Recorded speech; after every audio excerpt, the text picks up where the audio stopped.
What's up, Chumbags? Welcome to the HQ. My name is Kandula, and joining me today is a man who once told me, and I quote, "Yeah, Fox McCloud is hot, but you just know Sleepy Toad is a freak of the sheets." Nick Sivak for a brand new episode of the Respawn Station podcast. Nick, how are you doing today? A bit under the weather, but we pushed through for the Respawn Station podcast. Just ignore the 5-month delay. Yeah, exactly. Today, we are going to be talking about video game adaptations. What does that mean? Well, you just have to keep listening to find out more. But before we get into that, let's first talk about the spin-off show, because for reasons that we're not going to get into right now, all right, some of the stuff was cut from the first kind of return to form episode that we had, all about the state of cloud gaming in 2026. We highly recommend going back and listening to that episode nonetheless. But that being said, you might notice that the format for this show has changed. Instead of talking about video games that we're currently playing at the start of each episode and then going to the news and the main topic, we're just going to go right into the news. And that's because we have a brand new show called Save Slot that's entirely focused on video game reviews.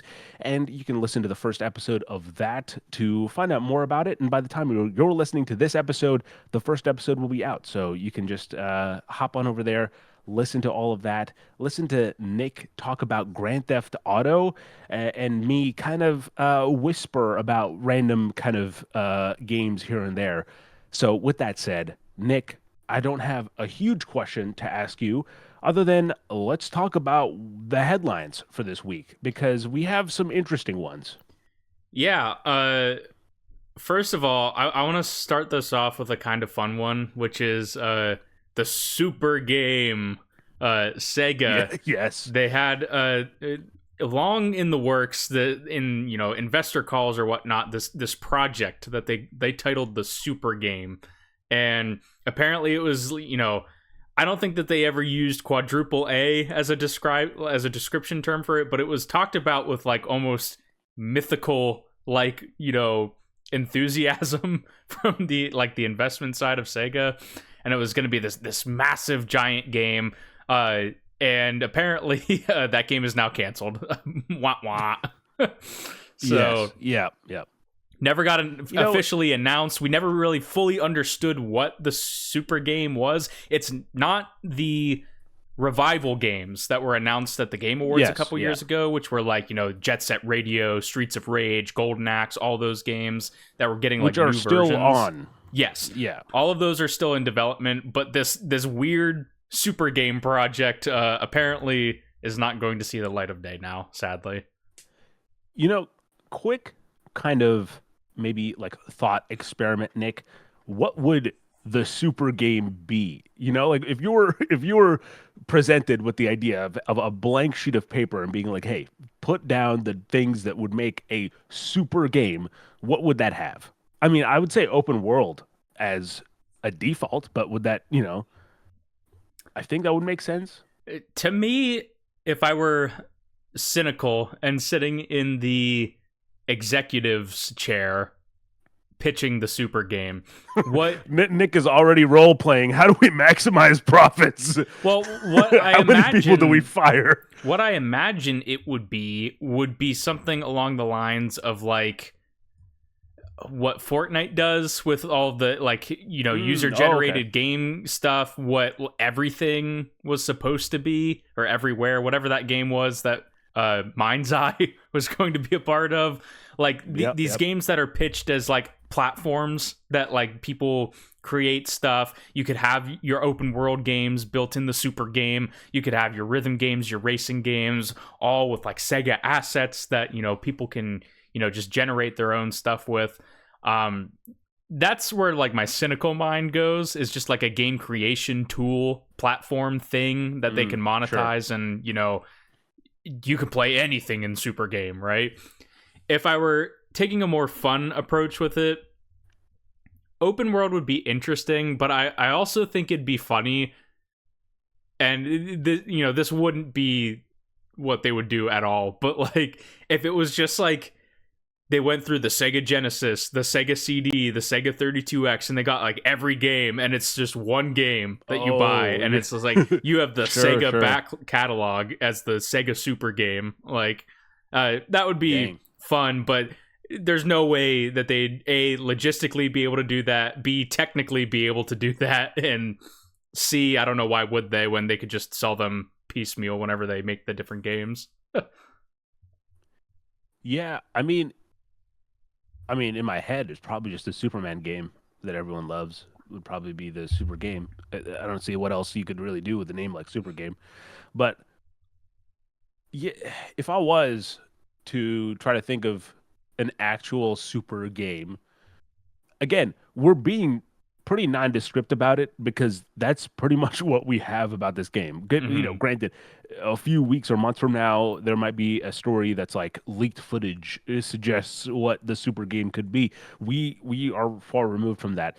Weirdly enough, I keep thinking about like Sunset Overdrive. I feel like something there's a DNA there that I feel like could be applied to a larger kind of project. But yeah, it's weird, and I think maybe that's with something as vague as the super game. That's probably what led to its demise, um, and also the kind of move away from just general live service, which I think was kind of hinted that it was that's what it was going to be, Hmm. or suggested that that's what it was going to be. And so yeah, I'm glad that we're moving away from that and they're focusing on some of the stuff that look for a lot of people might be considered like, oh, they're cashing in on the games that were considered classics in many ways, like kind of going back to Crazy Taxi and stuff like that. But I do think that's the stuff that Sega has that obviously no one else really has, and it's kind of like their strong suit that they're able to kind of maybe rebound with, which I suppose I guess it sounds like a weird transition. It's not even a topic we have on our news list, but like Capcom, right? Like that's what Capcom has done rather effectively in kind of Yeah. how they're shaping their portfolio. And what's interesting was, and this is again off the top of my head, and we don't have it listed, so it could be a little bit off base, but there's a report that essentially 85 to like 90%, I think, of Capcom's game sales are digital now, which is kind of a crazy thought to Hmm. have and a little bit unfortunate considering that obviously um, Nick and I, and probably if you're listening to a video game podcast, you probably also would prefer the physical media. It's an interesting position to be in, especially from like kind of a what I consider a tent pole like video game publisher slash developer, you know? Hmm. Yeah, and it's particularly crazy because I work in a game store, and when Resident Evil Requiem came out, we sold out of copies like almost instantly, like with that game. Yeah. And it's like, granted, we didn't have many to begin with, like we had like maybe 5 or 10 tops, but like we had people daily for like a week and a half being like, "Do you have Requiem? Do you have Requiem? Do you have Requiem?" Pragmata was a little bit slower, but still, on like PlayStation, the copies sold really fast. So, And and and I think that's like a huge point too, because like the fact that Pragmata was even able to get any sort of interest for being a new IP is kind of impressive in its own right. I did hear good things about Pragmata. I just haven't actually gotten the chance to check it out. But yeah, I think whatever Capcom is smoking or drinking, it's the right stuff, man. It's really they've gotten it locked down to kind of how to create a good polished AAA game that they know they can charge 60 maybe $70 for, but at the same time that it's kind of like worth that price of entry for. And you know what, I'll say this before we move on, Nick. I think there is a certain value to not overstaying your welcome, and I think like especially with Pragmata, I've heard about that quite a bit in conversation about how yeah, it's a $60 game, but you're not at the end of it being like, man, geez, this should have ended like 5 hours ago. It's like it stays, it goes through its course and it's done by the time you're kind of sick of it. But I anyway, I think that that's the big lesson that the industry going forward is going to be taking. Like, I think we are right at the moment now where people are like, I don't really want to play like 500-hour games. Some people do, I yeah, know, but like I know it was kind of like a conversation point with Crimson Desert earlier this year where it was like, How long people is this enjoy game? it, And but like it's like minimum 200 hours or whatever if you want to see everything. And it's like I yeah, have the drive to do that for like very specific games, but I am also at the point now where it's if it's a game that I'm just kind of like casually interested in, and I find out that it's like, a 95-hour, game or whatever, I'm like, I'm probably going to go for the 30 to 40-hour game before I go for that. yeah. I think there was a period of time where I do think that the equation of like dollar to value equation was really considered, and it kind of led to a lot of games that were very bloated. And I think that maybe Crimson Desert is a kind of byproduct of that. But at the same time, yeah, I do think we are at an interesting cusp of games that are shorter, more manageable. And I don't know if this is just like my algorithm kind of feeding into this, but I feel like I've seen a lot more kind of list videos that are saying like best games under 10 hours or something like that. Maybe that's a future topic for a podcast episode. But yeah, it's definitely something to consider because, some games can feel rather long, when even if they're not particularly long. Like there's games that I think are 20 hours that feel shorter than games that overstay their welcome at like 10 hours, you know? Mm. But anyway, I digress. For more on that topic, tune in to the next episode of Retrograde, where we're going to talk about Batman Arkham Origins. I'm not going to say anything further about that. But that being said, Nick, where do you want to go with today's headlines? Let's offer an update on a story from last week that we were talking Sure. about, which is GameStop's bid to buy eBay. And the update is Short lived. eBay declined. um, Yes. I haven't heard all the details, but like I had seen bits and pieces of an interview that like the GameStop CEO did where he's just kind of like dodging questions about how to pay for eBay and stuff. And then you had sent me a very humorous screen grab earlier in the week of how he was trying to sell stuff on eBay to buy eBay, Well, and then they like nuked his yeah, account we or mentioned that whatever. on the last episode. Yeah, we mentioned that in the last episode that he was like doing some, stupid shit about selling assets that he had for the sale of eBay. And I think he was like is selling stuff on eBay to pay for eBay or something like that.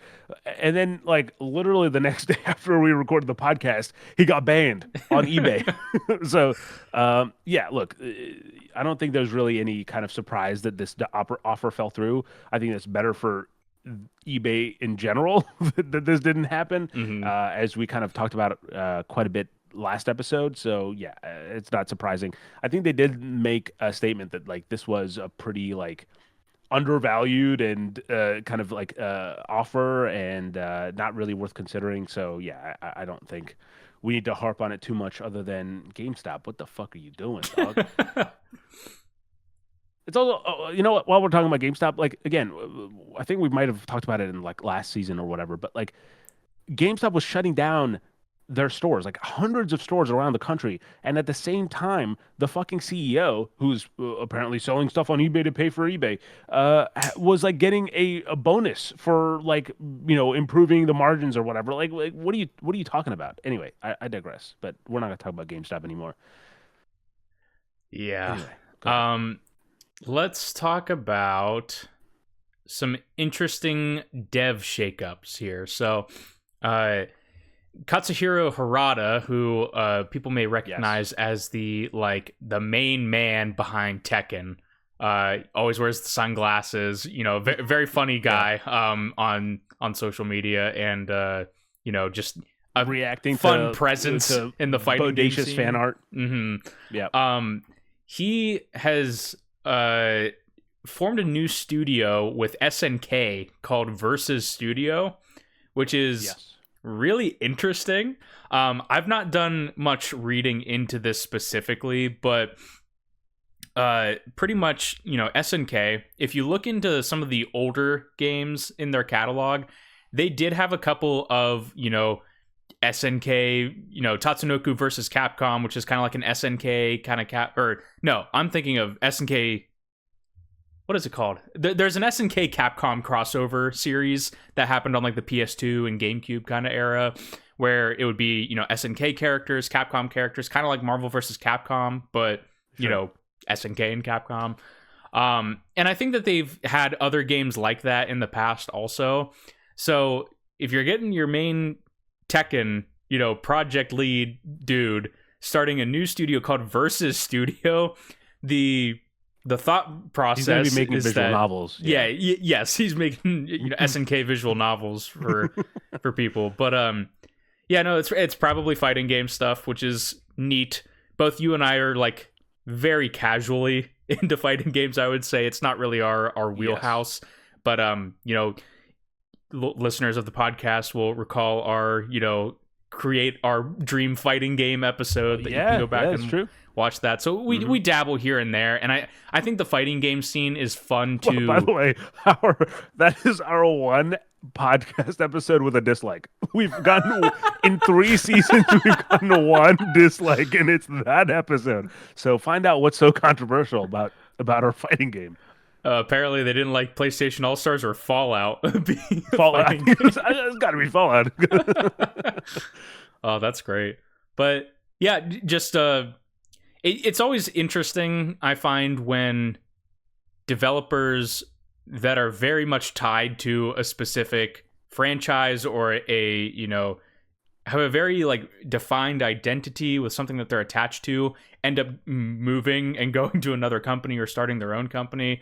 I always find that interesting, and especially because like I feel like there's probably plenty of examples of it, and like I can think of a couple off the top of my head, but I feel like it just in a weird way feels more like a Western developer thing more than a Japanese developer thing. Like I say that, and then it's like, you know, Mikami went and made his own studio, and well, I do think that the like those like the examples that you're thinking of are more kind of prolific. Like obviously Kojima, you know, being a story of that as well. right. I think it does happen more often in the West. You know, like I think there's a lot more splinter effect of, you know, the amount of, I'll just say this, right? The amount of studios that I've seen or like press releases I've gotten saying from the developers of like from former CD Projekt Red developers, you know, stuff like that is much higher than probably kind of more Eastern developers, if you will. But I think that maybe lends to some of that kind of separation. But that being said, yeah, this is an interesting one to kind of keep an eye out on. And I feel like, you know, as someone who is maybe creative, if I can identify as that, I feel like it's got to be a lot of pressure to separate from, you know, even if you're not like Kojima, like cutting yourself off from whatever you've done in the past, just the pressure of now it's up to you of saying, hey, was that the stuff that I did in the past, my leadership or my kind of intuition kind of shaping this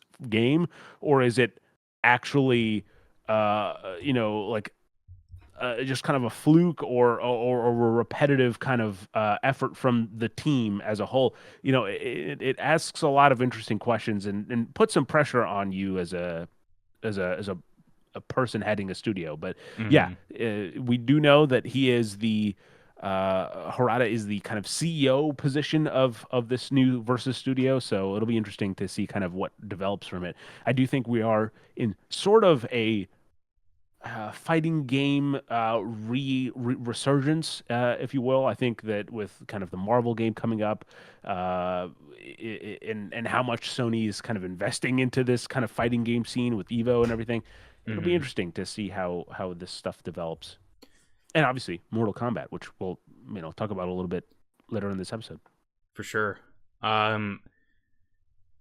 Along the same lines, talking about prolific Japanese developers, Takashi Tezuka from Nintendo announced that, or I guess Nintendo announced that he is retiring on June 26th. And, you know, this is a day that I feel like most people in our space kind of dread, which is, you know, a lot of the senior Nintendo specific like directors and stuff like that, like Tezuka, I think he's the CEO currently, but he was like in charge of directing like the original Legend of Zelda, Link to the Past, some like Super Mario World, I think I saw also. So it's like these OG designers and stuff like Miyamoto and blanking. I'm too fog of war with my cough right now. But any of these guys, they're getting up there in age specifically. I mean, like you watch that Star Fox Direct we talked about last week, and Miyamoto's got a lot of gray hairs now and stuff, and so it always feels bad that that company specifically has kind of held on to those developers and that talent like the entirety of the modern gaming industry.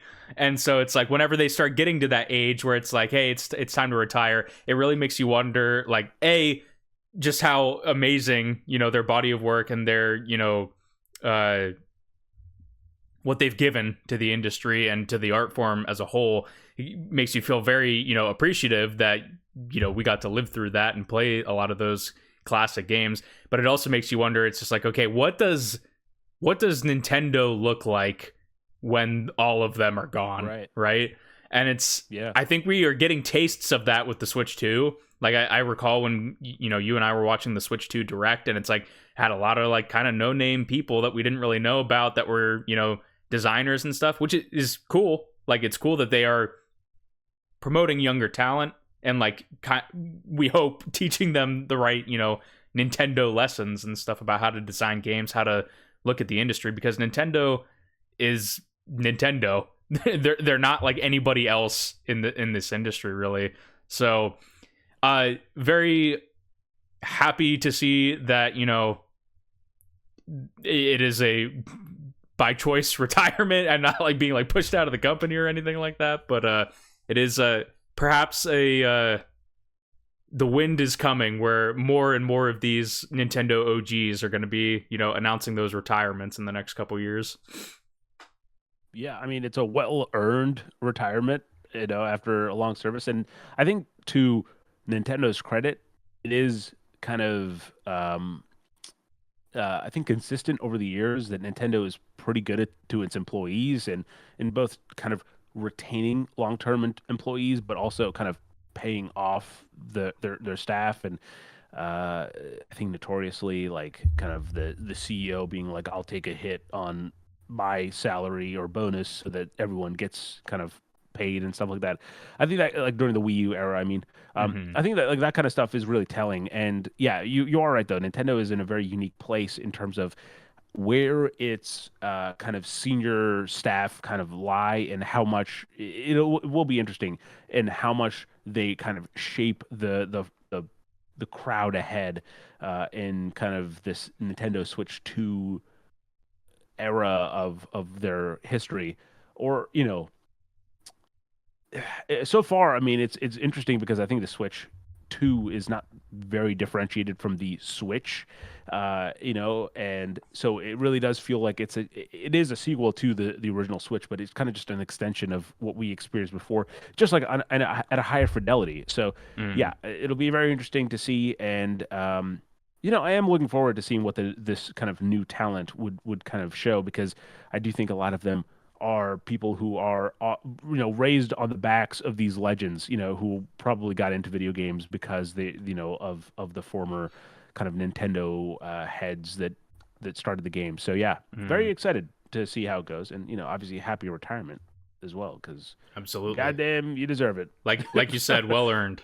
Now, I did just say Nintendo is very Nintendo, but there is one aspect of Nintendo that is like everybody else right now, and that's price hikes, baby. Yep, got to run them pockets if you want to afford a Nintendo Switch. Yeah, so Nintendo Switch 2 is getting a price hike. Here in the US, it is bumping from $450 to $500. So, yeah, not crazy yet, like Sony's price hikes have been in recent time, but who's to say that this is the last price hike? We're very much realistically looking at the possibility that the Switch 2 costs like above $600 in the next couple years, which is crazy. Yeah, and we didn't really talk about this, but like in the time that we were on hiatus for this show, pretty much every console got a price hike. Everything went up in prices, and it became a very unique situation in that I think for the first time, as far as I can remember, in video games, waiting to buy the console has somehow been less cost saving than buying it on release day. You know what I Hmm. mean? Like my PlayStation 5, my Xbox Series X, all those things are worth more now if you buy it new than if you purchased than when I purchased it. And if I remember correctly, I believe Austin actually picked up an Xbox Series S like pre-owned, and he sold it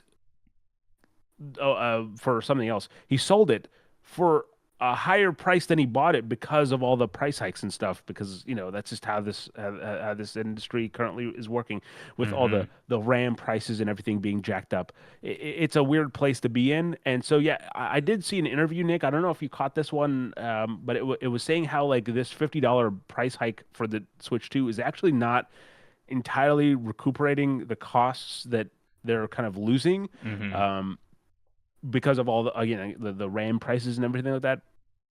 And so they're hoping that the hardware sales kind of offset that in the long run is Or the kind the of the software goal. sales, I think, was what Sorry, I yeah, saw. oh yeah, Yeah. so software, yeah, yeah. So I mean, look, this is a weird place to be in, right? As a gamer, you can't even say, "Oh yeah, hold off until the next year where it might be cheaper." Because I was genuinely telling my friends earlier this week, I was like, "Yeah, buy the Switch 2 now if you have interest, because it'll definitely be more expensive come September, and it'll be even more expensive possibly, a year from now." Hmm.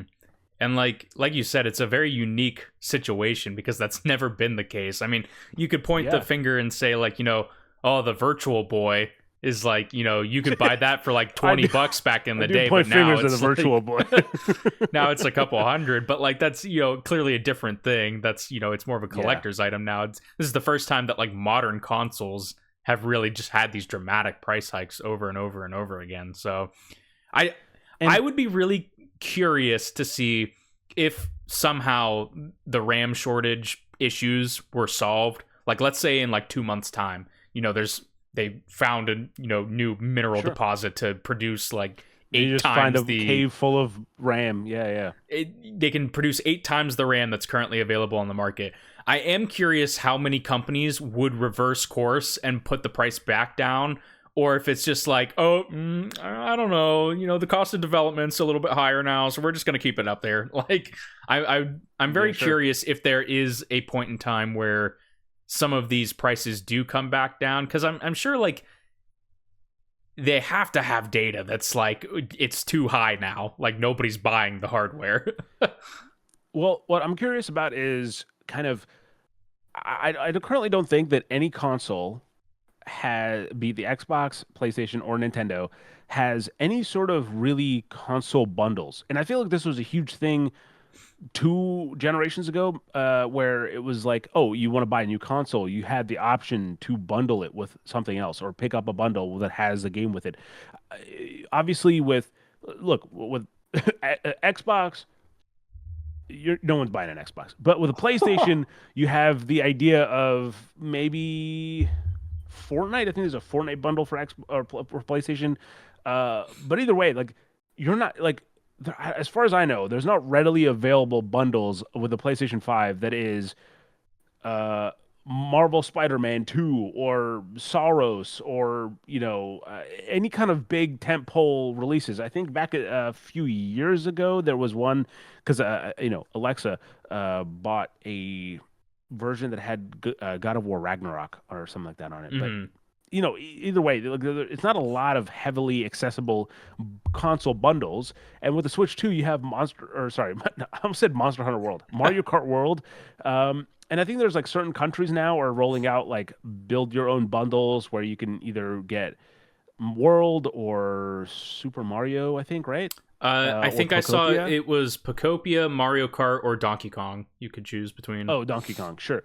And that would be a little bit more enticing because it's like the console's the same price essentially, but you just get to pick the game that you want with it, Hmm. or something like that. So I feel like that's the opportunity, right? Like that's where you kind of maybe entice people by saying, yeah, hey, these prices are ridiculous, but hopefully you get a little bonus on top of it that's kind of good enough to get you in the door nonetheless. And Because the right now it is a little bit ridiculous for how these console prices keep going up. And the comment about they're hoping that software recoups, that also just shovels more coal on that Zelda Ocarina of Time remake theory for me. I was watching a video, I forget who it was, unfortunately, so I can't shout them out, but they were talking about it, and it's like, if there's one game crazy enough to launch in November against GTA 6, it would be Nintendo launching Zelda Ocarina of Time remake. And I was like, man, like, quit giving me all this like hopium crap that I don't need in my head, because that's going to be an expensive November if I'm buying Grand Theft Auto and Zelda at the same time. Yeah, and you don't even know how much GTA is going to be, man. 80, 90, 100. Mm-hmm. You have to imagine that the pressure's on to get that price up because you know that the people will pay for it. At least supposedly, that's the conversation on the streets. But yeah, look, Nintendo, it's not a surprise. We knew that the console price increase was going to happen, but that's just a byproduct of the RAM prices and the RAM shortages around the world because of AI data centers and everything like that. And another part of that is the fact that by now, by May of 2026, we should have at least some sort of a launch idea or a date for the Steam machine to release, and here we are. And the closest thing we've gotten to it is the Steam controller, but nothing else. I think there's some whispers that the Steam machine has entered the United States, but it sounds like we're planning a political uprising with the way that we're kind of hinting around it. That's so funny to me. It's just like they're in these Black Ops warehouses, like nobody can find them, but they're here. Like, yeah, and look, so right now, the only thing that's available is the Steam controller, which is, again, mostly sold out. I think they're having a restock coming up soon. But the Steam controllers are $99, and they're kind of chunky, as we kind of discussed in the last episode. But the one thing you might not have known is that, and this really shocked me when I opened Twitter this morning, and I saw videos of people just dropping their controllers, is that if the Steam controller is dropped of 3 feet or more, it lets out a Wilhelm scream. And if you don't know Wilhelm scream, Nick and I are all too familiar with it, but it is a classic movie prop scream almost that you'll once you hear it, you'll hear it over and over again in a lot of films, from Star Wars to like Indiana Jones. That is... I love that I try to diversify the movies I was referencing, and I referenced 2 Lucasfilms movies. But it's a very famous scream, and I'm sure, again, look up the Wilhelm scream. It's kind of iconic in the industry. So, your controller can scream. And does that entice you to get it more now, Nick? Entice it to open my wallet? Probably not. But I will say this is what Valve brings to the table. I mean, we were talking about the Steam machines, like the little light bar can show your, install progress. You can switch the faceplates out. They just kind of like who would have thought of that? Like, if you drop your controller, throw your controller, like, what if it screamed? Like, let's do it. It weirdly feels like the perfect kind of Valve detail. Like, it, for whatever reason, that kind of reminds me of like Portal or something, like the kind of humor that you find in Valve games. It's just like, yeah, let's just make the controller scream when people throw it. That'll be fun. Let's see how long it takes for people to discover that. So I also really want to know if somebody like was playing something and just got like pissed off and was just like, God, like threw their controller down. They're like, what was that? Like, yeah. I do think it's a nice touch. We don't get a lot of those hardware Easter eggs anymore. Yeah. Maybe Xbox would be kind of a close competitor in that regard, because like, if you don't know, if you like take apart certain Xbox consoles or controllers, you'll see like a little kind of Easter eggs planted in within the hardware itself. Yeah, I have a what was it? I have a 20th anniversary Xbox controller, and in the battery door, it has I think it's a message from somebody. in there. It might be Phil Yeah, Spencer, but I'm not 100% on that. oh, sure, yeah. And then there's like ones where you can open it and there's Master Chief kind of helmet inside and stuff like that. Hmm. I think if you open up any device that has a screen, it says this is an Xbox on it, which is kind of a crazy Easter egg that they put in. A lot of people don't know that, but yeah. So there it is. Let us know your favorite kind of hardware Easter eggs if you have any. Now, with that said, we have one more kind of studio news, which is personal to me because as someone who specifically around the era that I kind of really was deep into the weeds in Call of Duty, which was around Black Ops 2 or so.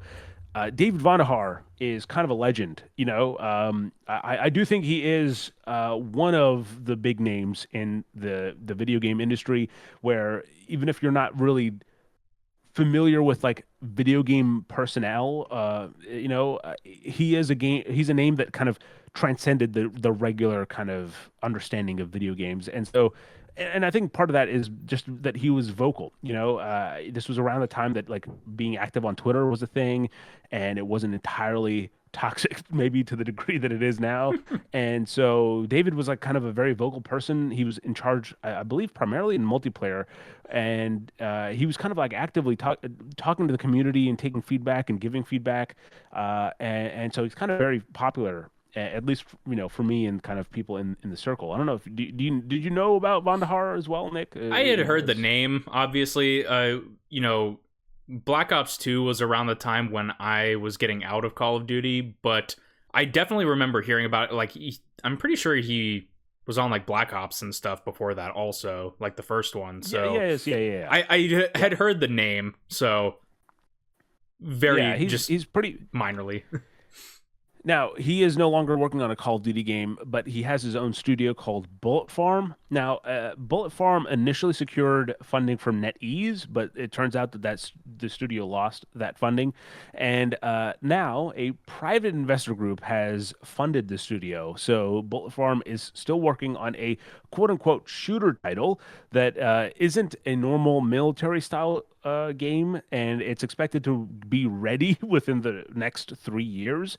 So we'll have to see, kind of wait and see what exactly this game ends up being. I'm very curious about what it isn't a normal military style game. Like, what does that mean? Are we talking about Call of Juarez? Is this going to be a spin-off to Call of Juarez? I saw an article from GameSpot earlier talking about this, where Vandahar, I think, is quoted in saying that it's like if David Lynch made a shooter, is what his words were. So that, perks the ears up a little bit. It's like, well, I wonder what exactly that means. Also, there's speculation that it's a PvPvE game based on some other comments. So like, some of this is like Last Flag from Imagine Dragons or High Guard. There's definitely, I think, some pause that needs to be taken. We definitely need to wait and see with it, but I just want to say Bullet Farm, good name for a developer. I like that. Very good name, yeah. And also the investment company, however you phrase that, they also are funding the Star Wars Fate of the Old Republic game from Casey Hudson. So that's at least two big games that this new group has under them. I think it's called Greater Than Group or something. I saw Jeff Keighley tweeting about it. So, but yeah, I think I'm always as a FPS aficionado, as you are as well. I like whenever they kind of take risks. I feel like the military shooter, while it still has a place in the industry, I think it was definitely more in the height of like the 2010s kind of era, whereas when it like really hit like its peaks, and ever since then we get like a Modern Warfare 2019 or a Battlefield 6 or stuff like that it's like a modern, I guess, just reinterpretation of kind of those games. But I'm always more interested in the ones that take new risks and do different things. And so for whatever reason, whenever it said a Lynch-inspired shooter, it just kind of made me think of the game that's in development right now. Den of Wolves, the like Oh, okay. heist game Yeah. from former Payday devs, because they have like an Hmm. element of it that's like in like cyberpunk cyberspace where you're like running on walls and doing all this stuff. So if it's anything that's like trippy and weird but in the structure of a FPS game, usually I'm kind of on board for that. So definitely looking forward to seeing what it is. I mean, yes, I'm obviously looking forward to it. I just feel like the the market is a dead zone for a lot of first person shooters. Um, a lot of games are coming out, and I'm not even going to reference the high guards and concords because like that'd be a gimme, in kind of this conversation. But even so, like, or even then, there's so many games, the first person games that come out that are sure they're trying to introduce some sort of a new mechanic or twist. I mean, we talked about I think last season we talked about a game called Spectre, which was like this. Again, it's been a little bit, but I'll just kind of say like it was a game where it was a 3v3, I believe, but everyone also had a shell. So like you could, if you died in your kind of like first character, you could just switch to the second character and keep playing the match until that second one died as well.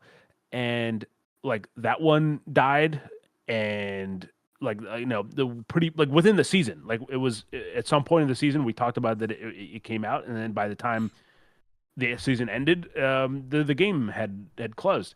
X Defiant. I don't want to cry about it now, but I've talked about it a lot in the past about how much I've enjoyed X Defiant, and we've I think seen it in real time of that game going away.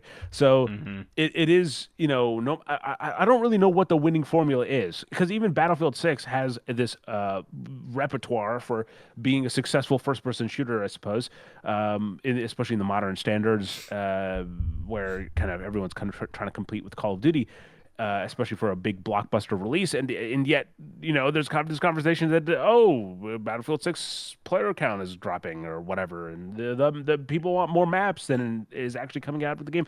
It's just a bunch of stuff that, by and large, what I'll say is I'm very curious to see what Bullet Farm is showing and or what they're working with.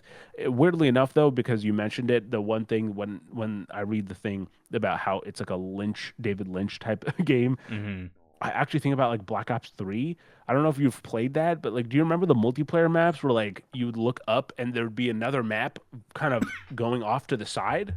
Do you remember this? I didn't play much multiplayer. I played the campaign for it, and I remember Mm. it being, a I mean, the trippy Call game of Duty it campaign, is a but also it was like no. just like it doesn't make sense at that point. It doesn't until like like that's definitely a game where you like watch a video and then you're like, oh, if you like really like pay attention to the fucking fine print, I guess it kind of makes sense that you were dead the whole time.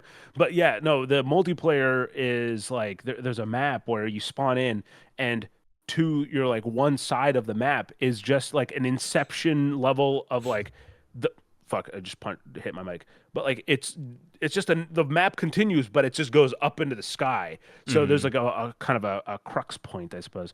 But yeah, that's the first thing that comes to mind. We'll see if that's exactly what he's referring to whenever Bullet Farm ends up becoming a full release, or maybe even a movie, Nick. And that's what we're going to talk about today because we're talking about adaptations of video games and kind of, just the big picture. Like, what's the deal with video game adaptations? Are they still good? I think we had a golden run for a little bit. We've definitely had a lot of stinky runs, over the years for video game adaptations. And Hmm. I think that is also worth considering is the question, are they even worth it? So, Nick, where do you want to start with this conversation? Because it's kind of a deep one. Yeah. Well, let's talk. Let's take a brief but sidebar point and talk about the difference between TV adaptations and movie adaptations, because I think that it does kind of have a significant impact, at least in 2026. I think, um, you know, on the movie end, if we're just talking about things that are like out and about within the last year, right? You have the Mario animated movie. You got Resident Evil usually has something coming out every couple years, right? We have the new Zach Cregger one that's coming out this year. On the TV front, you have things like Fallout. You have things like The Last of Us that we've talked about on the podcast before, and just by nature of a TV show having a longer runtime, I think it actually does end up working better for these video game adaptations as TV shows versus films. But like the weird kind of push-pull I have with it is that I feel like I get more excited going to the theater to go watch a game adaptation than I do sitting at home watching a TV one. Even though I'm a huge Fallout fan, obviously, and I love Fallout, and I get very excited whenever a new season of that's coming out. I feel like there's more anticipation when like you're like going to the theater and you'll be like, oh, I wonder what I'm about to watch. 100%. Like, I mean, dude, I actually, I mean, within less than a week, I was last Thursday, I went to see Mortal Kombat 2 in IMAX, actually. And by the way, I gotta say this because no one else in my theater got this joke. So I'm gonna ruin a punchline, a little joke from Mortal Kombat 2, the movie, from 2026, in case someone's watching this in like 2050 or whatever. Nick, I hope you don't mind as well. But there was a moment where Johnny Cage, I'm not going to give you the entire context, but he's just like, sad. He's sitting by a bar. He's sitting at a bar, and you hear a voice off screen while he's just kind of sulking, where it's like, "You okay, Johnny? You're usually a little bit more animated." And I was like, nice. And then it cuts to the character who says it, and it is Ed Boon. Ed Boon, right? Boon. Nice. And no one got it. Like I looked at him and went, is that Ed? And then like within like a minute or so, Johnny actually says like, yeah, give me my tab, Ed, or whatever. I'm like, that's fucking Ed. And no one understood the reference. Guys, that's look, fun.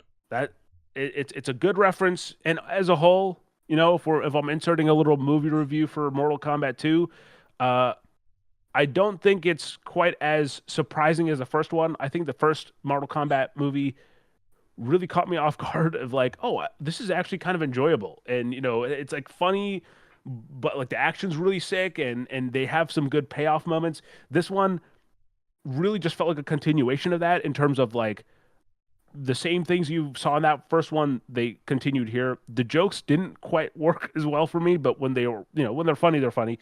But it does have some sick ass action sequences, and it really makes you scratch your chin and go, "Damn, there's this much story in Mortal Kombat," because there's gonna be another one. They're very clear about that. So, yeah. That being said, Mortal Kombat 2, pretty good time. Now, getting back to the conversation, though, I do agree, Nick. I think there is a certain, I mean, maybe it's the magic of going to the movies, but I find it more interesting and more motivating to go to a movie theater to watch a movie adaptation of a video game than just sitting at home and watching a TV show. And again, you mentioned some good examples. I also think Twisted Metal was a really surprising one for us. This was back when season 1 came out, when we were at the old apartment, and we watched it and we're like, what the hell? This is actually kind of like entertaining.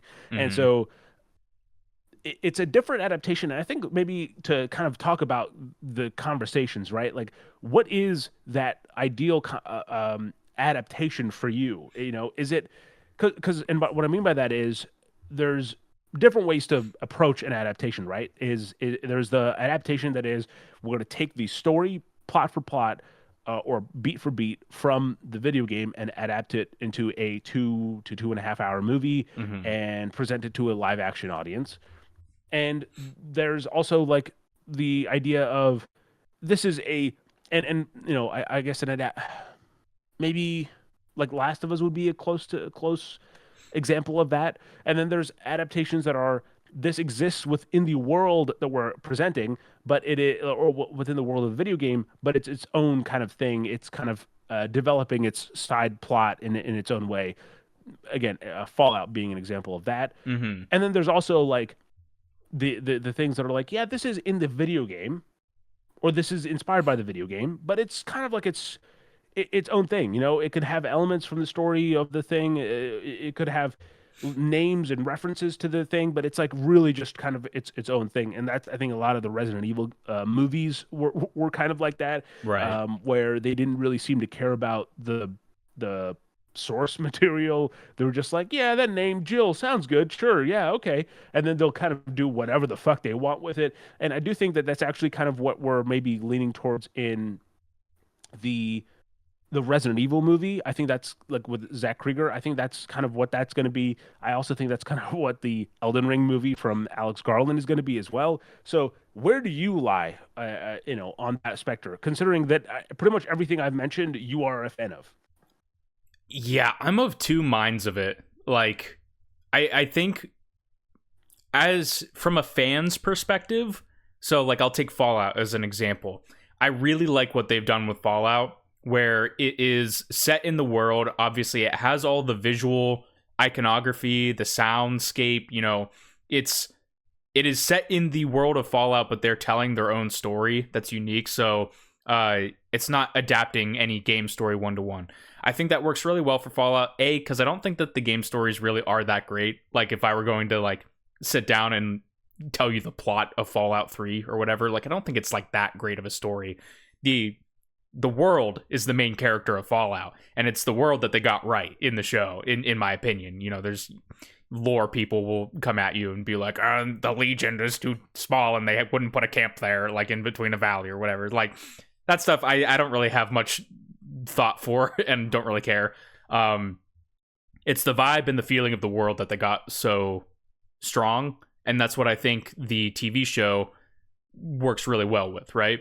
And also, playing like a long RPG, multi-hour RPG, I think just fitting that into a TV show benefits them because they have more runtime and, more runway to actually tell interesting stories. Though I will say, if I'm not like a dedicated fan of it, I do think that I would prefer if they are announcing a adaptation, specifically I would say of like a movie, but I guess TV works fine too. If they're announcing something like that and it is like a stronger narrative thing, I would want it to be like a live action retelling of the game that's like, faithful to the characters, faithful to the overall vibe. It's something that I think, using Last of Us as an example, it's been inconsistent in that regard, but whenever, you get the moment where, Joel and Ellie are meeting on the porch in the town. I forget the name of the Season town, 2. but whenever it's shot very similar to the game and they have the same costumes and they're talking, they're delivering, very similar lines and stuff. That's the kind of stuff that kind of like starts setting a light bulb off in my head where it's just like, oh yeah, like this was such an important and great story. And I'm glad other people that aren't into the industry or like that can't, hold a controller or whatever are able to experience that. And it also comes off as more of like respectful in that way, I would say, because, with Last of Us, I'll just stick with Last of Us. That sort of inconsistency that I was talking about is, with season 2, already the story is kind of controversial, like amongst fans, but also the show takes like different avenues and they expand upon different areas, which the first season also did, to its credit. But the diversions, especially when it's like an episode that like Neil Druckmann isn't involved in, for instance, they feel just kind of off and weird. Whereas when you have the actual developer or like one of the main creatives behind it kind of steering the ship and making a lot of those creative choices, I think it ends up feeling a lot more strong, if that makes sense. So like, if I'm a really big fan of it, I think I would prefer, and it's so many different like factors I'm bouncing between here. If I'm a fan of it and I think that the story isn't that great or like that important in the game, then I would prefer the Fallout formula of set it in the world but tell your own story. if it is something where narrative is a lot stronger and I'm not as personally attached to it, then I would lean more on the like Last of Us side, or I never saw it, but maybe Borderlands, where like it has the characters. I don't even know if Borderlands is a retelling or if it's its own We story, don't really but talk about Borderlands. I did watch the movie, but it was really its own beast. And I say that as someone who's given my thumbs up to Randy Pitchford at Gamescom. But you know, look, I don't entirely agree with Nick. In your perspective, mainly because I feel like and this is Nick, a personal attack against you, so I hope you take it as such. But it's this idea that like I think that video game stories to their other mediums are more interesting across any adaptation when they're taking advantage of that medium.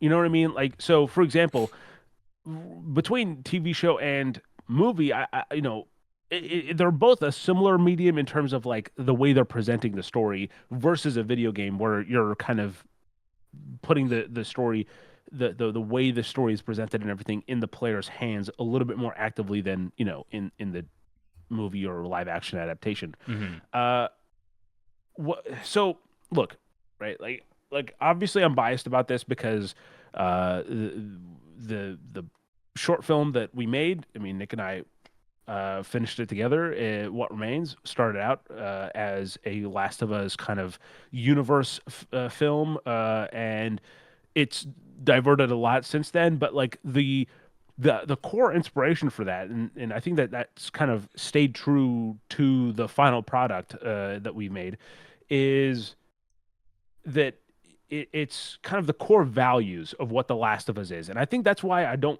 really care for the TV show too much, is because while I do think that there's moments like what you're talking about where you're like, oh, I remember how I felt about these moments. I think that is part of that impact is your prior kind of experiences with that story kind of coming back.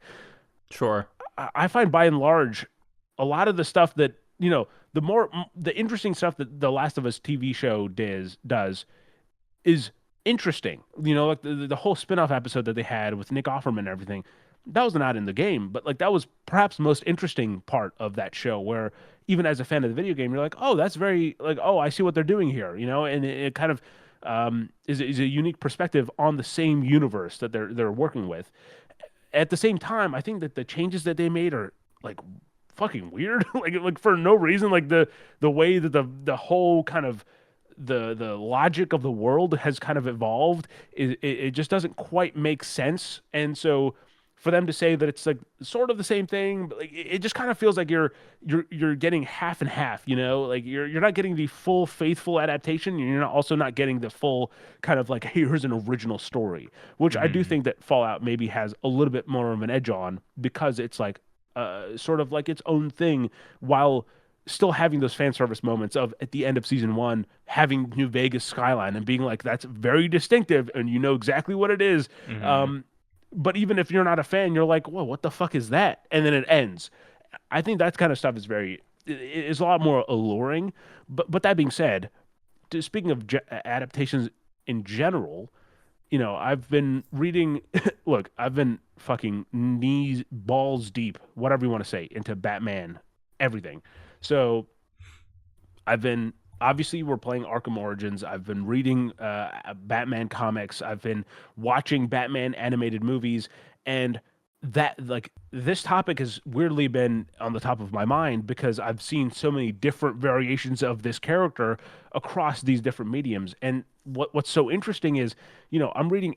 I actually just finished all of Absolute Batman, Volume One and Two, and it's so fucking fascinating where exactly, like, look, even if you don't really care about Batman, like, what's his name, what's the butler's name, what's the fucking like different, like what's the penguin's name, whatever, Mhm. you know all these other things. And the way they assume that that in Absolute Batman, and then they're like tweak it so that at every step of the kind of the story, you're like, oh shit, okay, okay, that's a different perspective, and that makes it as a reader or viewer or watcher more engaging than just simply being, like, oh, I know this, like, I know what's gonna happen next. Has to, how many times are we gonna see the fucking pearls falling in the alleyway because Bruce Wayne's mom has died? You know what I mean? Like, Hmm. there's a certain kind of um, stuff that you can pick up on kind of naturally as someone who's experienced with the source material. But anyway, I digress. So adaptations as a whole, I do prefer that they are a little bit more kind of original. But that being said, we are still, I think, in the golden age of adaptations, despite what, like the success will be of certain projects. Look, I don't know why they released Mortal Kombat 2 on Mother's Day weekend. That seems like an odd choice, considering how incredibly brutal the movie is. And I did check, by the way, on actual Mother's Day Sunday. I went and I looked at every showing for all the movies in my local theater. Mortal Kombat had the lowest amount of tickets booked. I mean, The Sheep Detective had a lot of showings. The Michael Jackson movie had a lot. Even Project Hail Mary had a lot. But Hmm. Mortal Kombat had like five maximum across each of the showings I was watching, which is just, it feels like a bad time to release, Right. Anyway, I digress. Maybe they were thinking counter Uh, programming or something, but Maybe all those dads are gonna go see Mortal Kombat. Um, but yeah, that being said, we are still in that kind of golden period. I think we've just come off of the Mario Galaxy movie, which has that been doing well? I know the first one kind of tore to $1 billion at the box office, but I'm not sure how the momentum has been for this one. yeah, I haven't seen any like concrete numbers stuff. I do think that the sentiment on this one's been a bit more muted than the first one. Not to say like the first one was like a cinematic masterpiece by any means, but like, you know, whenever it did hit that 100 billion or whatever that number was at the box office, like 1 billion. yeah, Yeah, 1 yeah. billion. People were like, yeah, that makes sense. This one, however, though, like the sentiment that I get from a lot of people is that it feels like a more cynical movie. Like it's more about like, uh, member berries, like include, the Nintendo multiverse like characters for like a second. So you can be like, oh, Pikmin. Like, as opposed to telling like a good story or anything. And again, like, was I really going into the Super Mario Galaxy movie expecting, a great story? No. I was going in to expect to see Star Fox, was what I went and saw it for. But yeah, like I don't know. It's I did pull up the numbers. I'll let you finish, and then we'll talk about the numbers actually. I was just gonna say it's an interesting adaptation because technically speaking, like I think it was really good. Like the animation is great.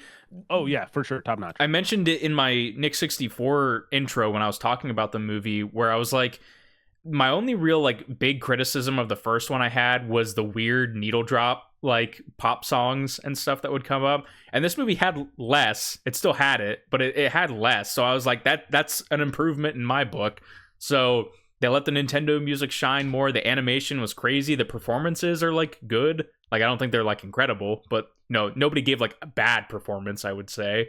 So it's like, by all intents and purposes, it was a good movie. It's just, it's, I kind of like what we were talking about before. Like, I don't know if it's going to be discussed heavily in like 50 years time or whatever, if like we're having this conversation again in 5 decades. I don't know if we'll be like, oh, the Mario Galaxy movie, remember?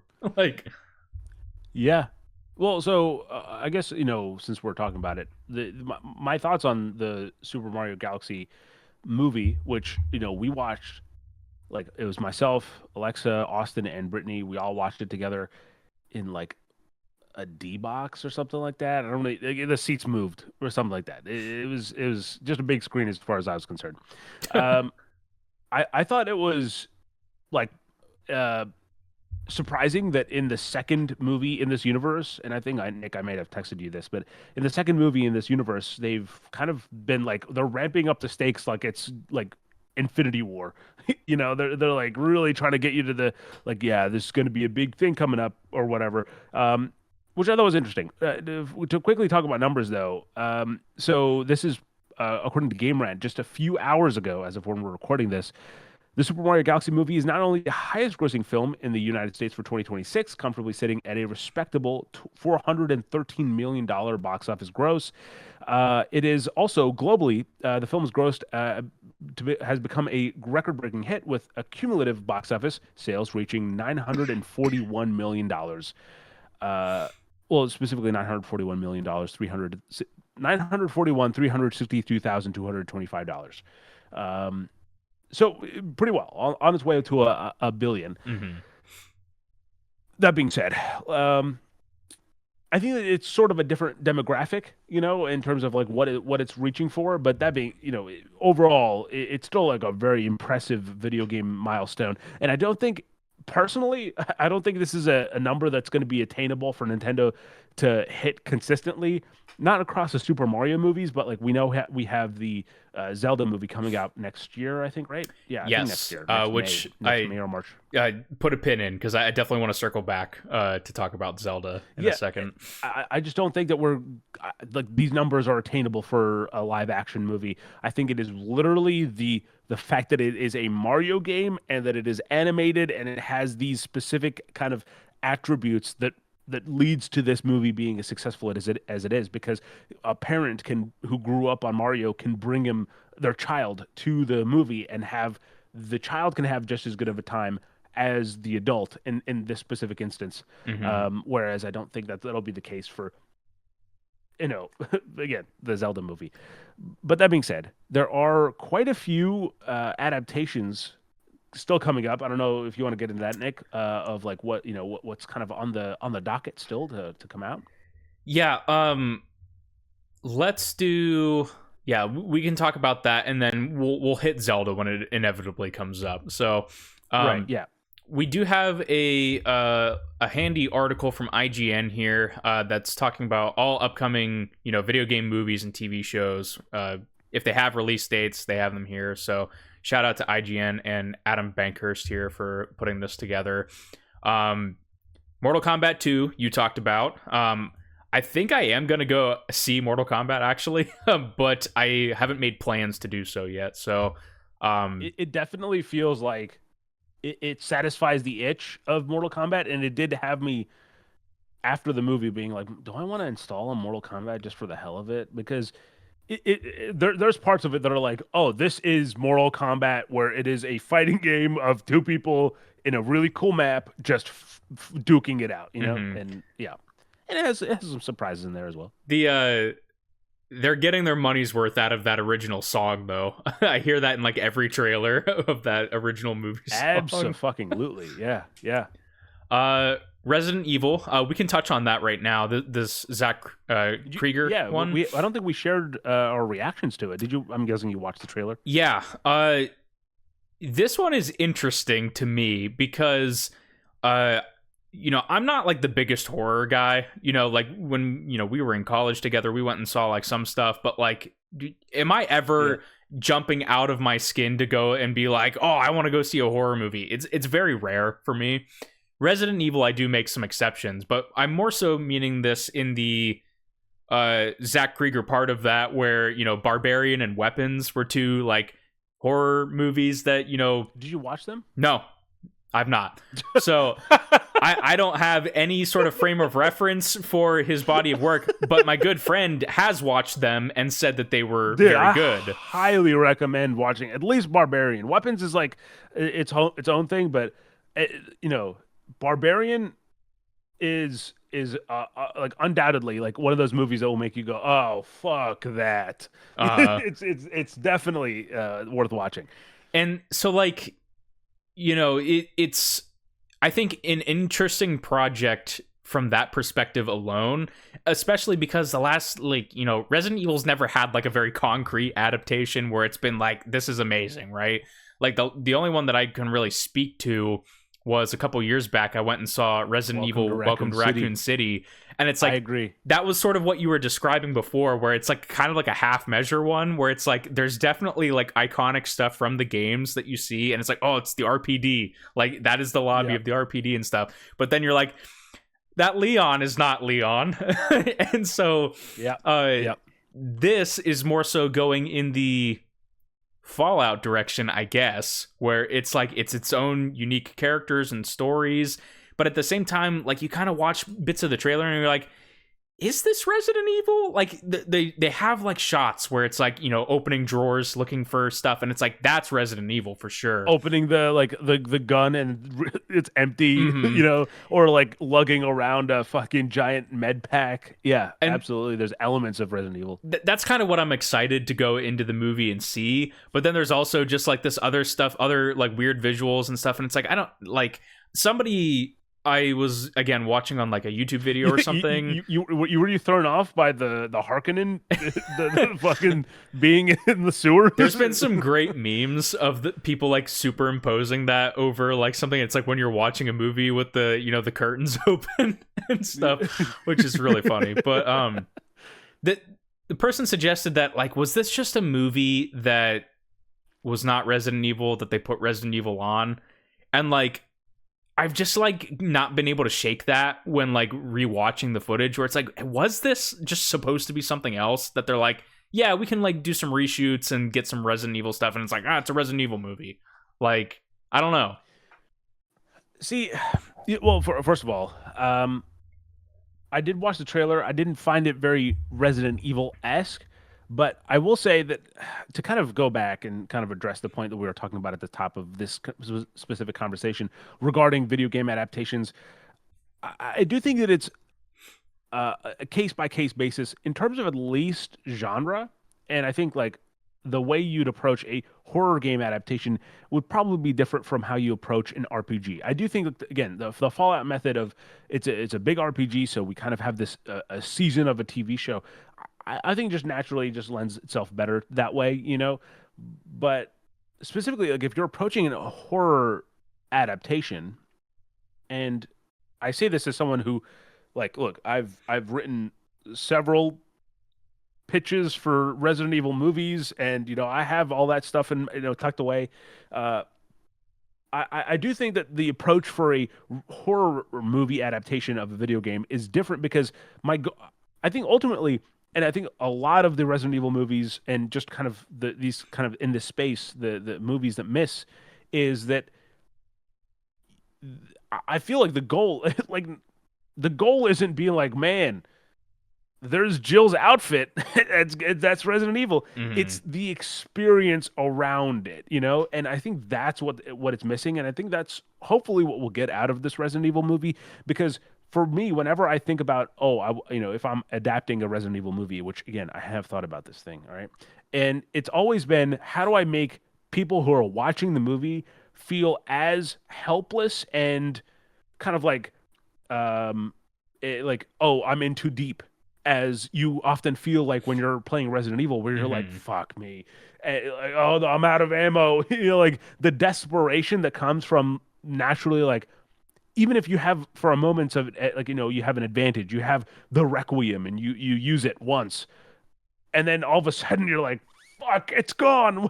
I'm shit out of luck. You know, I gotta, scatter. And, like that's the stuff that makes it the most interesting, and I think that hopefully that's what we'll get out of this Resident Evil movie.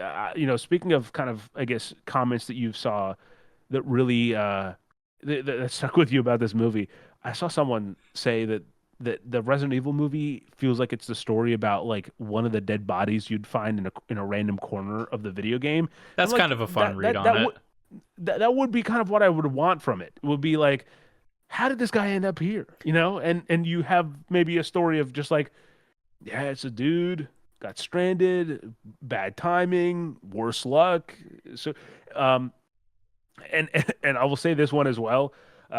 Nick, you might have to censor this partly while in editing, but there's Sure. one part where in the trailer where it's two shots. One is it's this a doorway and the hands go out on either side, Hmm. and then it cuts back, and then the legs go up on the top.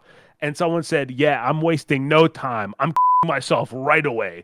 It was, which is a very apt description of if you saw a pair of legs sticking to the top of the doorway, you'd be like, "Yeah, maybe this is time. Maybe Hmm. this is it."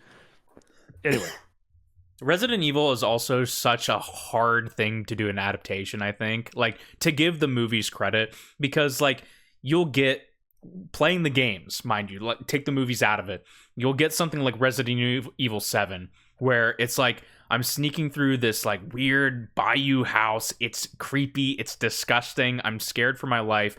And then in the next game, you'll get Leon uppercutting a zombie with a pistol, blowing its brains out, and it says "fuck you" like in the ceiling or something. And that's played entirely seriously in the game. Whereas I feel like yeah, movie audiences that aren't familiar with the games might not understand we why that whiplash. works, or like why that's tonally, consistent with Resident Evil. But yeah. Yeah, like a one for one Requiem adaptation would bomb, I think, in the box office because people would be like, it would go from you're watching like the Blair Witch to the Kingsman, and all of a Hmm. sudden, like just the reel from the the difference in the tone would be drastic. Yeah, 100%. But anyway, go ahead. What else is coming out? Um, I don't know if we'll go through the whole list here, but I'll definitely like Yeah, cherry just pick some of highlights. these. I do want to talk about Street Fighter though, also because we talked That about I Mortal am very excited Kombat, for. and Street Fighter is really wild. You watched the Watching trailer those too? trailers, yeah. Okay, Um, yeah. I can't really say that I'm familiar with like most of the cast of the Street Fighter movie. I kind of like I actually that. only know the director pair. Have you watched their movies? Who's directing it? So it's and so this is interesting. I'm gonna say their name wrong, so I probably have to look them up. But the essentially so this is one of my favorite like success stories. This the movie is from the Filup Filippo brothers, Michael and Danny. I'll say Michael and Danny is the brothers that are making the movie. This is the Street Fighter will be their third film, but their start was actually from YouTube. They made a whole bunch of videos called like under the channel name Raka Raka, which are these intense fucking like physical hand-to-hand combat skits that just Hmm. ended up becoming gory and destructive. Like they would just turn into like they'd break through walls, they'd break off limbs, and like it was ridiculous stuff. But this is what was interesting was their first film, their debut was through A24. It was called Talk to Me, which was really good, a really scary movie. And I remember watching that and being like, these guys would do really good at Resident Evil or something like a horror video game property. And then their second film was fuck, I forget, it's escaping me. I did watch it also in theaters, and I just there's and again equally brutal shit in this fucking movie. I Hmm. didn't like it quite as much, but hard to watch at times because of certain things.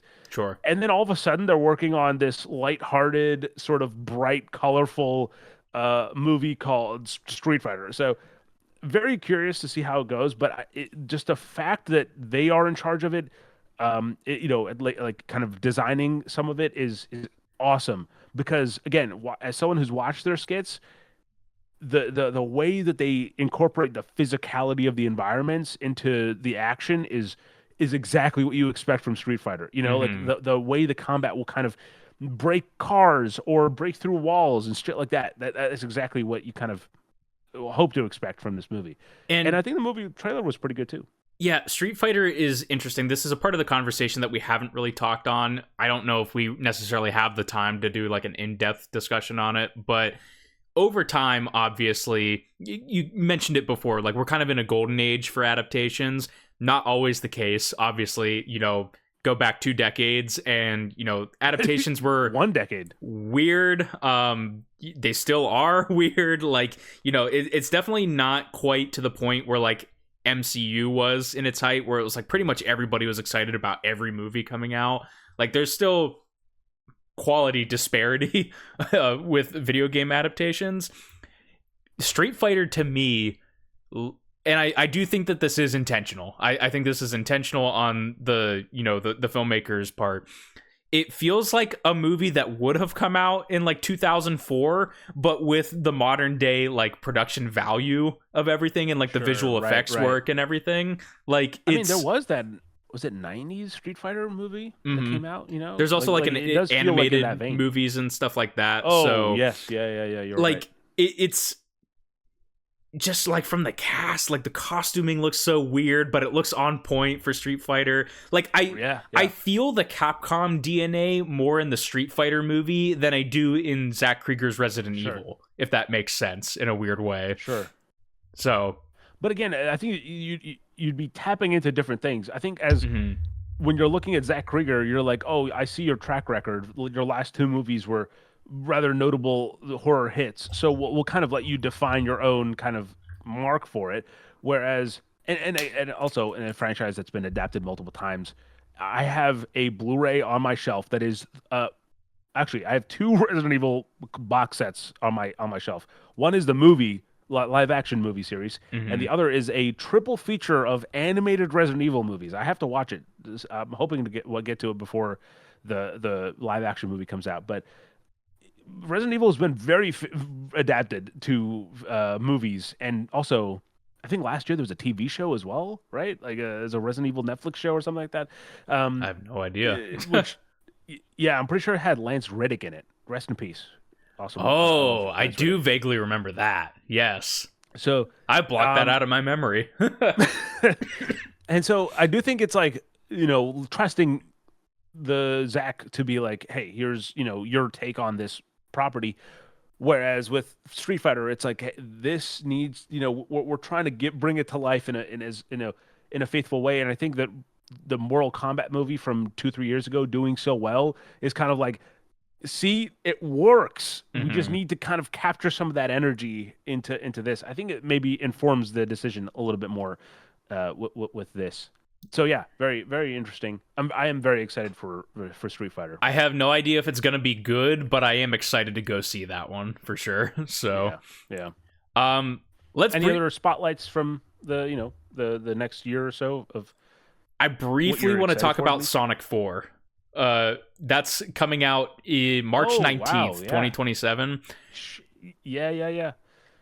I'm not Surprise a Sonic series. fan. Not a Sonic fan whatsoever. I actively don't really like the games, right? I actually hate Sonic.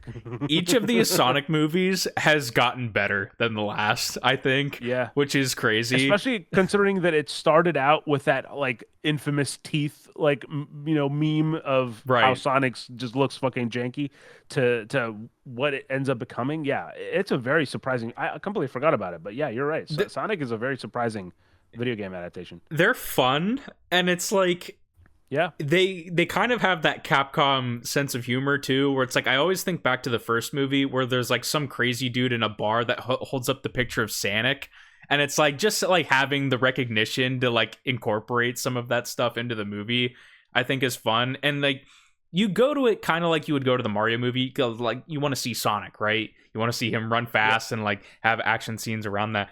But like each movie has gotten better at like bringing the live action characters down to the animated level and just being like really stupid and goofy with it. Like I think of in Sonic 3. Did you see Sonic 3? Sonic 3 is only. Yeah, I have not seen Sonic 3. I've seen the first two. I'm going to spoil something very minor for you. There is a scene early on in the movie, and I'm not bullshitting you. I also need to put that in here. There is a scene where like the Secretary of Defense is having a conversation with Sonic and Tails in a Japanese restaurant themed around chow gardens with like singers and dancers and stuff, and they're having a serious conversation about saving the world, and it's perfect for what you need it to be. I think weirdly enough, personally, I feel like the Sonic movies, every time I finish one of the Sonic movies, I'm more so like, oh, I'm curious to see what the next one's going to be, but not like, oh, I want to go home and install a Sonic game Mm-hmm. and start playing it. I never have that itch with that series, but like I think as movies they're rather interesting. I also haven't seen the TV show. I think there's a Shadow Mm-hmm. spin-off show or whatever. But yeah. Our Yeah. next up, big one that we have to talk about, Zelda. So Go ahead. actually, just announced earlier today, the release date for Zelda is actually moving up a week. So originally it was going to come out on May 7th, 2027. I think originally it was in March. Yeah. But got delayed to May, and now it's supposed to come out on April 30th. So cool. This one I'm very curious about. Obviously, next to Fallout, Zelda is my favorite video game franchise. I have a lot of nostalgia and a lot of like childhood memories playing Zelda. It's a series that means a lot to me. And when the news broke that it was going to be a live action adaptation, I'm pretty sure we talked about it on the podcast, but also like many in the community, my concern is like, I don't know how that's going to work. Like it's, Zelda, like I think the easy kind of solution that everybody was envisioning in their head was like a Ghibli-esque anime kind of aesthetic or whatever. And so for them, hot off the heels of or the Mario movie, being like, yeah, we're doing Zelda, it's in live action. It's like, wait a minute, what are we talking about here? Yeah. I don't want to get too much into like and not leaks. casting Anya Taylor-Joy as Princess Zelda. Like what? Mm-hmm. I don't want to get too much into leaks, but there's been like some leaked conversations happening where it's like, again, kind of furthering the Ocarina of Time stuff, that the movie might be taking elements of Ocarina of Time's story and adapting them, which is the, Charlie Kelly red string board conspiracy is starting to happen, where it's like, all right, we have all these rumors of an Ocarina of Time remake. We have these Lego collaborations that are all Ocarina of Time themed Lego sets, seemingly out of nowhere. One would think if the remake is on the way and they're kind of building up all this Ocarina of Time nostalgia out of nowhere, that the movie would probably also take elements from that. Now, the screenshot or like the, image that they shared, it has Zelda in kind of like the blue kind of outfit from like the Wild stuff, but Link's in the green tunic from the more classic games. So I think it is going to be kind of its own thing, sort of like all the games are. Like, occasionally we get direct sequels to Zelda games, kind of like Tears of the Kingdom and Breath of the Wild. But by and large, they are kind of like their own standalone things, and I think the movie is also going to feel that way. But I'm very curious to see whether it's going to be more like Fallout, where it's like, yes, it's the same characters, but a new interpretation of them and a new general story, or if it is going to be more like Last of Us, where it's like, there's the part at the end of Ocarina of Time where they fight in the Temple of Time, like, or like in the crumbled ruins of Hyrule Castle, let's say, and like, is the movie going to have stuff like that in it, or is it going to be like completely different? I'm very curious. Have you watched Kingdom of the Planet of the Apes? I've not. I feel like I should before seeing it. Yeah, I think it would be interesting just to like set yourself up for what maybe to expect, at least in like from a technical caliber, I suppose, from of this movie, because that is the director of the upcoming live action movie. Mm-hmm. With again, there's so many different angles of this, and when you look at it from the point of view of like a Zelda, where there is so many different stories, and not just stories, but like styles, like Zelda's, or like I'm saying, like Legend of Zelda has had so many different looks and kind of aesthetics over the years, Mm-hmm. that you really could go with so many different ones across each medium. You could have a live action one that tells us like an Ocarina of Time, and you could have a animated one that looks like Wind Waker, like, and they could both be equally kind of compelling. And so Mm-hmm. yeah, very interested to see just like what that first trailer will be, because for me, I'm expecting to be disappointed by this Legend of Zelda movie, mainly because I'll think of so much of Legend of Zelda. At least look, there's two things for me as someone who's not as big of a fan as like you are, right? Is that for me, Zelda is one either puzzles where you're going through and you're like trying to figure out like, okay, how do I solve this and what's the context of this, or in Breath of the Wild, which again, one of my favorite games, and it really kind of enraptured me. But like the allure of that game for me was exploring the game and being like, what the fuck is that over there? Oh, Hmm. I'll go check it out. And then just spending like an hour to get there and fuck around with it. I just don't think that would be as compelling of a visual thing on a movie where unless it's like I guess again like an hour and a half and it's like condensed. I could be surprised, and I'm obviously hoping to be proven wrong in this kind of whenever I say something like that. But yeah, I just don't feel like I feel all too compelled about the Zelda movie. I'll have to see more. So Ocarina of Time, if they do take elements from it, it is kind of segmented. Like the first chunk of the game, there's like three specific dungeons that you do, and then once you complete that, the game kind of moves to like I'd say Act 2 essentially. Mm. It would be kind of interesting. Like they obviously haven't announced it yet, but it'd be interesting if they took like a Lord of the Rings approach to it, where it's like if it is Ocarina of Time story, it's Oh, like sure. movie 1 is like those first three dungeons. Movie 2, you get the later stuff, and then movie 3 is what it's all building towards at the end. That could be Sure, kind of sure. cool, but there's so many questions in the air that I have about Zelda that I'm very curious about. But if it ends up Yeah. being good, I'm gonna be so like selfish that my two favorite franchises have some of the best adaptations. I'm gonna be so obnoxious about that. Yeah, yeah. Tune Another in next year yes, for yes, season 4. for sure. Uh, there's a Minecraft movie too. I don't think we need to talk much about that. I watched Minecraft movie on the plane during the hiatus. I was, I had it pulled up because I was like, yeah, why not? This is kind of my thing. And I shit you not, Nick, I watched someone else's screen of another movie instead of Minecraft in front of me. Oh It man. was that it was that bad. I mean, I'll just say it. I don't like to really say the word bad when I'm talking about stuff, but it was fucking bad. I feel like any sort of recapturing of Chicken Jockey or any of that stuff I think is just not going to work in the second movie. So And that for sure that's going to be their focus. It's not going to be how do we make a better movie. It's going to be like how do we recapture the chicken jockey energy that we had the first time around. mhm. This is a important one to touch on again, maybe just briefly, but Bloodborne. Okay.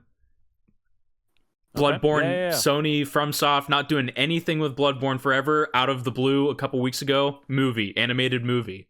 Yeah, Jacksepticeye produce. Very crazy. I always see announcements like this, and I'm always just like, what does this mean on the game side? Like, are we actually getting to the Nothing, point Nick. now, or Nothing. Let me or answer is that it for you. nothing? It's Where it's like, nothing. this is what you get. Be happy. You're getting a movie. Yeah, Like, yeah. but it does give me confidence. I mean, I'm not very familiar with Jacksepticeye, but in the ensuing time since that announcement has been made, like he does seem extremely passionate about that game specifically, and I always think that that's a better sign if you get people that are extremely passionate and understand what it means if you fuck this up. Like Yeah, you yeah. will not recover from that from the community's perspective if you say up front you're a huge fan of all this stuff and it just completely misses the mark, right? So Yeah. I'm You know, go ahead. I'll let you finish your I, thought I was before I just fill gonna in the say tire. I like Bloodborne. I think it is an incredible game. I would love to see more stuff in the future, and I'm definitely excited to see what the style will be for the movie because they do have the Sekiro No Return anime that's coming Yeah, out, it's and true. it's like that's a very kind of like distinct style, but it also seems like it's like a more direct adaptation of the game, like for that anime. So I again, my biggest through line through all of this is just like with all these like ones that we have very little information on, it's like, is it going to be its own thing in the world of Bloodborne, or is it going to be I'm going to the hunter's dream and we're seeing action scenes with bosses that we have fought from the game. Yeah, and that's the thing too, right? Like you have to wonder what's specifically something like from a FromSoft game. I feel like it lends itself more to the kind of to reference it for the second time in this podcast is like a David Lynch sort of approach where it is the narrative isn't like explicit, but you kind of have to think about it and draw from it, sort of like how you have to do from the games, where the story is not like, oh, this is obviously what this is. Mm-hmm. Where you have to, the more you dig into it, the more interesting it gets, and the more kind of interesting the story kind of is presented. Or do you do it like here's an action brawler, maybe, like here's a bunch of cool guys doing cool things. It could go either way. Um, but as I That's was going to say was, yeah. Go go go ahead. for it. I have Well, something to bounce it's off off of that, topic, but so I'll let you finish your topic on. that's the thing when you ask me specifically on this podcast when there's new Souls likes that get announced, it's like what's your temperature Yeah, on yeah. this, right? From Software and their games, they are, and I'll probably even extend this to Miyazaki, like their brand of what you're getting at, of that like kind of Lynchian storytelling, the like kind of oblique, not everything is kind of spelled out, it's like hidden in item descriptions, a lot of show don't tell kind of storytelling. They are so good at it, and they are so good at making that feel alluring, where a lot of people don't get that element right, and that's why I'm never really interested in what all these other companies are doing. Like every once in a while we get like Eliza P, where it's like you're getting really close with that, but like so many of them it's just like, yeah, we're a Souls, like we're inspired by Elden Ring and Dark Souls, and it's like, oh, you just have a confusing story, like you don't have like, you're not tapping into the thing that Elden Ring or Dark Souls taps into. Liza P has a very good story. All right, let me just say that. And so that's what I'm also Get you hyped. curious with an adaptation in a movie. If they do go that route, will it feel like Bloodborne, or will it feel like somebody trying to evoke Bloodborne but not like Right. hitting it on the head? Yeah, I mean, it'll be interesting to see, and I think the transition to the last part of this episode is actually about like what. Well, there's a market we haven't really touched on, right? And that is that, like, for the most part, we've been talking about movies that are or video game adaptations that are for blockbuster titles. So we're talking about like the Fallout adaptation or the Last of Us adaptation, but we're also talking about mascot adaptations where it's like Sonic, or Uncharted. Like Uncharted got a fucking Tom Holland starred as Nathan Drake in a live action Uncharted movie. And so that's the kind of the stuff that we've been mostly talking about. But there's this new kind of burgeoning aspect of adaptations that's coming up, which is indie game adaptations into video games, or sorry, into live action or animated kind of feature films and shows. Mm-hmm. And look, we're not even going to touch on like secret levels and like what that's doing, where it's like these little offshoot one-off episodes that are kind of interesting in their own way. Mm-hmm. But I watched Iron Lung in theaters. Was it this year? Yeah. Last year? Time is a construct, so I'm not really sure when that came out. But I watched Iron Lung. I think it's this year. Yeah, right. Mm-hmm. Yeah. And if you don't know, Iron Lung is like a very small indie game. I think it's like you can buy it for $5 to $10 Mm-hmm. on Steam. And Markiplier played it on his stream, and then he spent like 5 years or something like that adapting it into a feature-length film, and it opened like alongside a Sam Raimi movie, like like and like did comparatively pretty well, and also ended up becoming, I think, in the long run, like one of the most profitable video game adaptations because the movie had a relatively low budget, and then the box office reception was so much higher. It kind of puts it in that like the Blair Witch range, where it's like the budget was so low that like the total might not be a lot, but it's like comparatively it's a lot. Mm-hmm. And I think it really opened the doors for these conversation about like indie video game adaptations, mainly because there's you hear this all the time about how, and similar thing happens with books. And I say this, Nick, I don't even think you know this, but like I've had a story of mine try to be optioned off for a movie. And one of the things that happens with that is like it didn't happen for me, so don't worry. I'm still doing this podcast. I'm not going to retire anytime soon. But it is like one of those things where uh, studios will option off a story and be like, "This is for like we're gonna like hold the rights to adapt it, but we're not actually gonna do it if for the by and large." A lot of video games you see like, oh, this was picked up for adaptation, or that was picked up for adaptation. I think Kingdom Come Deliverance was picked up for adaptation for some reason, Hmm. and you might not see an adaptation come to fruition for a lot of those things. And so, while like, I think Iron Lung and those kind of things really kind of set the stage for perhaps future adaptations to come and kind of pave the way for smaller video games to maybe get the spotlight a little bit from these big tentpole releases. But along with that, we also have like the Charred Pictures, which is from Alana Pierce. Hmm. I don't know if she's working in tandem with like Jacksepticeye or something like that for this thing, but it was interesting because they've like Charred Pictures have already announced that they're working with on like the Faith, the Unholy Trinity, and kind of adaptations with like other indie games, Hmm. but I don't know if you listened to it, Nick, but Alana was a guest on the MinMax podcast, which I highly recommend. It's a very good weekly video game podcast. And it was interesting because I actually thought I really appreciated what she said and what she was pitching this whole, you know, new endeavor to be, which is to say that, her whole thing is that a lot of video games tend to get screwed over, and a lot of video game developers, especially indie game developers, will not really know how the movie business works when they Hmm. kind of approach or get approached for an adaptation. And so what happens is the goal of Chart Pictures is to one, like obviously adapt things, and I believe she's pretty explicitly saying that like they're not just trying to like buy up the rights for like the naming rights for movies, Hmm. just to like uh be like, oh, we bought like all these indie games and now we can kind of pick and choose which one we want to make. It's more so like really advising video game developers on how to get a good deal. And so there, I believe she was even saying, again, you can watch the full episode on MinMax to get the full context of it. But like, she was essentially saying, like, yeah, like, I don't even care if I'm not the one adapting the movie.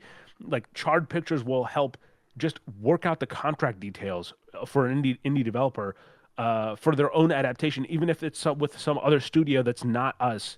And stuff like that is very interesting because, again, I really do think with Iron Lung having just recently come out and kind of the future kind of being bright for indie game adaptations, I think this is like a prime time for really kind of opening the doors for a lot of developers to one not get screwed over when they're trying to have these conversations with developers, and again not having uh, like you really have to have it in your contract that if a studio is not after a blank amount of years not adapting your project that you get your the rights back, or there's some sort of a retaining clause that you're Hmm. kind of working around.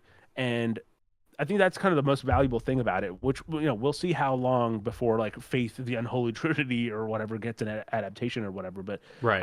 I think at a base level, I think the pitch for Charred Pictures is very enticing.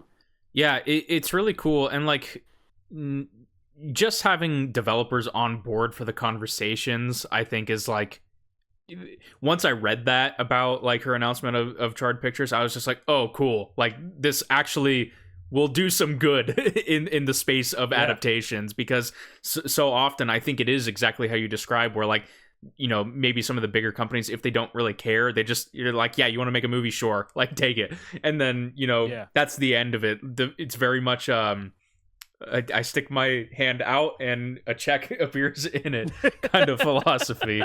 um Yeah. Yeah. so I think that ultimately will lead to better adaptations, especially for like indie things, where like maybe they, sure, like there might be companies that suggest like if a really big indie game is popular, like it'll get a movie adaptation. But I'm sure many of the, like, I don't know if the developers of Faith were thinking like, yes, like we're gonna get a movie out of this game or anything like that. So I think that's really exciting, specifically for the more indie side of it. I also just think it'll be interesting for discoverability in a weird way, where it's like, there's, because I'm, I play a lot of video games. I read occasionally, but I don't have a very large book collection. Um, there's so many times that I'll go see a movie, or you'll tell me like a movie's based on a book, and I'm like, oh, I had no idea. It's like, I wonder if that same kind of phenomenon will happen, where it's like one day somebody watches like a really cool indie movie, and they're like, yeah, it's actually based on this game, like that, came out 10 years ago from two people. Like it would be really cool. Yeah.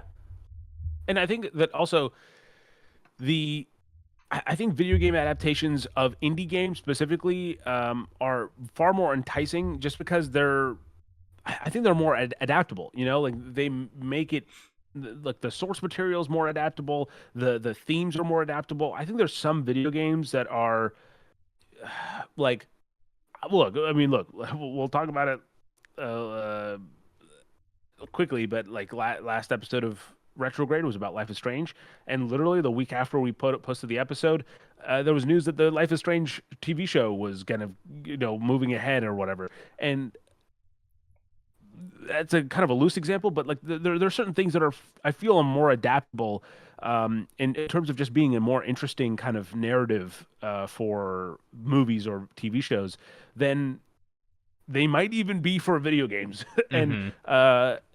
or like I've played certain kind of quote unquote walking simulators, especially for review on respawnstation.com, that I feel like are perfect for video game adaptations. I played like just recently I played Sleep Awake. I played Karma: The Dark World. I think those games are like ripe for some sort of an adaptation, even if it's not one for one. I think that just that world is so interesting that like you could take those kind of beats and kind of translate them very easily to a cinematic medium, because the games themselves are inherently cinematic. Mm-hmm. There is one adaptation left that I would like to talk about. There's a bunch, but Sure. there's one specifically that is not talked about much, but it is officially announced, and that is Alan Wake is supposedly getting an adaptation. Ooh, yeah, And that is one that I have a very particular vision for it, and it's a very selfish vision. And it would be like just another extension of the story. I don't want to get into it too much because I know that you haven't played them, and it's like kind of on your periphery to play them. Yeah. But the Remedy style of mixed media plays a role in Alan Wake, specifically Alan Wake 2, more so than any of the other games. And if I would be disappointed if the Alan Wake TV show was just a retelling of Alan Wake or Alan Wake 2, because if Remedy is involved, which is like, it's again, I don't want to spoil too much, but there is scenes of dialogue in Alan Wake 2 that basically allude to the fact that like Sam Lake was maybe disappointed and wanted to be more involved with the Max Payne movie adaptation. Like, it's very direct commentary about adaptations of creative works and creators' intent and stuff like that. And so if Remedy is in, like, Sam would be involved in the adaptation, I would want it to like selfishly be like an extension of the Alan Wake universe. And it's just like, it has scenes that call back to different scenes from the games and stuff, but it is forwarding the crazy Remedy connected universe kind of stuff. Selfishly, I would want that, but I feel like at that point that adaptation is only for fans. Like, it would not be for getting like new new people introduced to the world of Alan Wake or like the Remedy universe. So it's like that's a weird one where it's like, if it does progress, selfishly I would just want it to be like a Remedy game but just without the gameplay. And I don't think that's ultimately what would happen, but I know that was kind of a weird sidebar, but I just wanted to talk about that one. That brings me to an interesting kind of thing. Before we end the episode, I will say that I'll end. I'll give you a reoccurring segment that we don't often do, but it's like this, try that. So I'll say that if you like Alan Wake or Alan Wake 2, then I recommend you try watching Hokum, Hokum. It stars Adam Scott, and it follows a writer that is going through hell. I'll just say that it is genuinely like intense. And as someone who watches a fair amount of horror movies, like Alexa watched half the movie. Like she watched. There was a point where she's like, I can't do this," and she just like went into her jacket and just like stayed on her phone. And there was like I'm fairly good with like predicting jump scares. There's at least two parts of this movie where I was like, "Fuck me, god damn it!" And so highly recommend it. Even if if it's the recommendation is simply based on the fact that it's a writer going through some scary shit, go ahead. I highly recommend Hakum. Now, that being said, Nick, to end the conversation, I thought this would be an interesting one. If you had to pick, listen to this very carefully, one video game you reviewed for RespawnStation.com that you would want to see adapted into a movie or a TV show, what would it be? I have to remember what I've reviewed. That's the tricky thing. You want me to list you some things that I have done? one in the back pocket, but yes, if you have a list in front of you, fire off. Yes, some. I do. So you have Romeo is a Dead Man. You have Dreams of Another, The Altars, Sea Frog, Astrobot, Valley Peaks. You also apparently played Blockbuster Inc. That didn't sound right. That was Impressions. I definitely didn't play the whole game of that. Right, yeah. Terra Memoria, Phantom Fury, that weird one called Renoit? That was also Impressions. I remember that, yeah. Yes, yeah. Pepper Grinder, I'm just going to go to the end of the page. Dredge, and You Will Die Here Tonight. Well, this is not my pick, but in this list that I still have in front of me, apparently Dredge is getting one, so that's kind of interesting. Oh, yeah, sure, okay, sure. The one that I have in my back pocket that I wouldn't have, that wasn't listed here, was Psychonauts 2. I think a Psychonauts adaptation could do really, really well.